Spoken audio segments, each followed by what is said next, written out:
সকলকে জানাই শুভ সরস্বতী পুজোর আন্তরিক প্রীতি ও শুভেচ্ছা। সকলের এবছর সরস্বতী পুজো খুব ভালোভাবে কাটুক, কারণ নিজের আপন মানুষের সাথে কাটাও, ঘুরতে বেরো। আমি এখন কিছু কথা বলবো, সেগুলো যদি তোমরা নিজেদের সাথে একটু মিলিয়ে নিও, তাহলে দেখবে যে হ্যাঁ অ্যাকচুয়ালি সত্যি কথাই বলছে এই ছোট ভাই। চলো তোমাদের সঙ্গে কিছু কথা শেয়ার করা যায়। সরস্বতী পুজো আসলে কি হতো, ছোট যখন আমরা ক্লাস 1, 2, 3 পড়তাম, সরস্বতী পুজোর সময় মাস্টারমশাই কিন্তু আগেই বলে দিত যে তোমাকে 8টা, প্রত্যেকটা স্কুলে আলাদা আলাদা টাইম ছিল। কোনো স্কুলে ছিল 7টা, কোনো স্কুলে 8টা, কোনো স্কুলে 9টা। তো স্কুল অনুযায়ী ভাগ ছিল। এর মধ্যে একটা সময় নির্ধারিত করে দিত 8টা কি 9টা, ওর মধ্যে তোমাকে আসতে হবে ফুল বেলপাতা নিয়ে। তো অনেকে নিয়ে যেত, আবার অনেকে নিয়ে যেত না। আর সরস্বতী পুজো যতদিন না হচ্ছে, মনের মধ্যে এক আতঙ্ক কাজ করতো।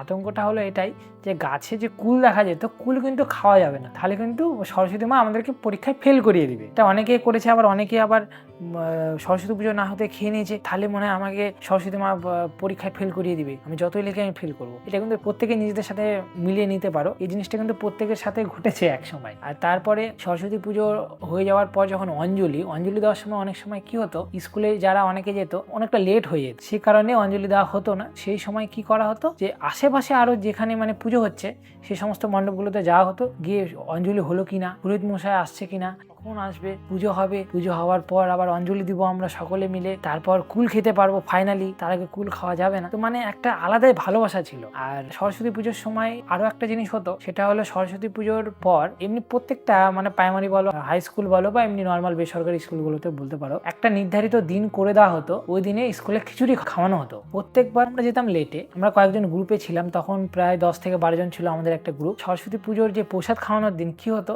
তখন আমাদের কাছে, আমি ক্লাস 5-6 তোমাদের সাথে কিছু কথা শেয়ার করছি, সেই সময় আমাদের কারো কাছে কিন্তু সাইকেল ছিল না। গেলে ভুটভুটিতে করে যেতে হতো, বা টেকারে করে যেতে হতো, বা এই দুটোতে করে যেতে হতো। তো আমরা কি করতাম, হেঁটে হেঁটে যেতাম। ওই দিনটা আমরা পড়তাম তীর্থপুর স্কুল, প্রায় আমাদের বাড়ি থেকে আমাদের স্কুল পড়তো প্রায় 3.5 কিলোমিটারের বেশি হবে প্রায়। তো যেতাম, হেঁটে হেঁটে সকলে মিলে যাওয়া করা, তারপর ওখানে খিচুড়ি প্রসাদ খেয়ে তারপর পুনরায় বাড়িতে আসার যে একটা আনন্দ, এটা অনেকেই নিজেদের সাথে মিলে নিয়ে দেখতে পারে যে অ্যাকচুয়ালি এই পুরনো স্মৃতিগুলো একটাও ভোলার না। এখনকার সময়ও হচ্ছে, এখনো প্রত্যেকটা স্কুলে খাওয়ানো হয়, কিন্তু প্রত্যেকটা জেনারেশনের একটা স্মৃতি। এখন যেমন তোমরা ছোট ছোট ভাই বোন বা ভাস্তিদেরকে দেখবে, তারা যাচ্ছে আসছে, তখন কিন্তু তোমাদের কিন্তু পুরোনো দিনের স্মৃতিগুলো মনে পড়ে যাবে। তো আমি তোমাদের সঙ্গে কিছু কথা বললাম, আশা করি তো অনেকেই রয়েছে যারা নিজেদের সাথে এটা যদি একটু মিলিয়ে দেখো, তাহলে বুঝতে পারবে যে অ্যাকচুয়ালি হ্যাঁ, এগুলো আমাদের সাথে অনেকের সাথে ঘটেছে। তোমাদের সঙ্গে দেখা হচ্ছে নেক্সট ভিডিওতে। বাই, সকালে ভালো থেকো।